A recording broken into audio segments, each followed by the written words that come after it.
For your zucchini casserole, you're going to need 2 to 3 zucchinis, and you want to slice your zucchinis into the way that you know your family's going to eat them. For us, it's just going to be into smaller little pieces. 1 bag of frozen corn, 2 to 3 cups of your favorite rice.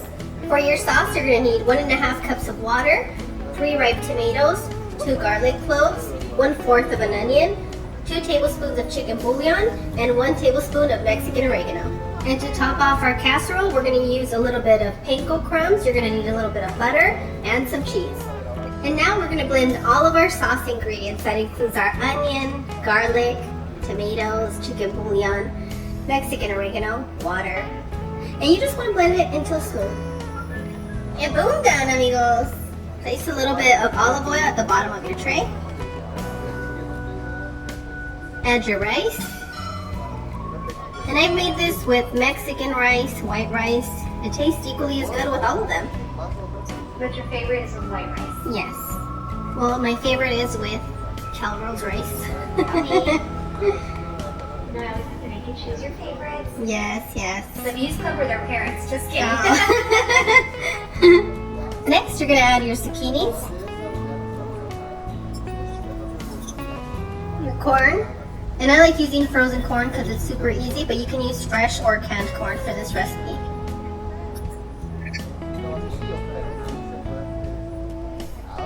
Add your sauce. And if for some reason you don't have any fresh tomatoes on hand at the moment, guess what? You can use a can of tomatoes. I think an 8-ounce can should work for this. I'm so happy that everybody asked me for more veggie recipes. Our family loves vegetables. We're vegetable lovers. Everyone except for my pumpkin. He kind of has a difficult time, and that's why when I use the panko or the cheese on it, it makes it a lot easier for him to enjoy. That's a good tip. Mm-hmm. And he's not a picky eater, it's just a sensory situation, right? Yeah.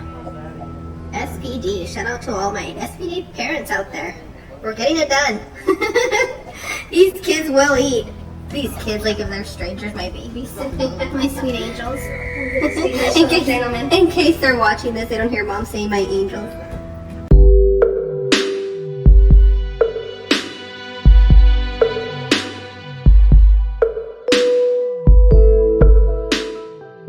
And add your favorite cheese blend, or you can skip it.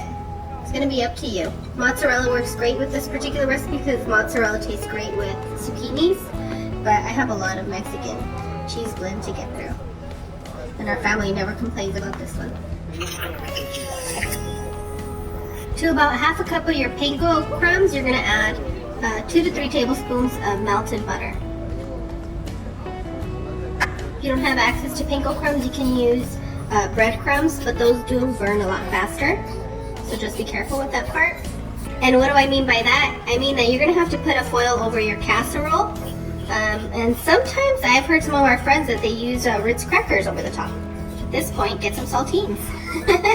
All of that will work for this recipe. Remember to always make it comfortable for your home.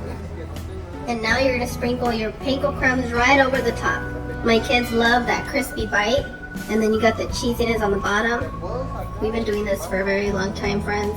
And let me tell you, you can't fail. You can't fail with this particular step.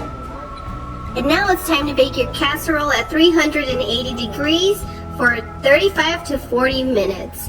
What I like to do is I like to bake my casserole using a parchment paper or a foil over the top, and then I remove it the last 5 to 10 minutes just to make sure that my panko's nice and crispy and my cheese is melted. And boom, done, amigos. Who's ready for a bite?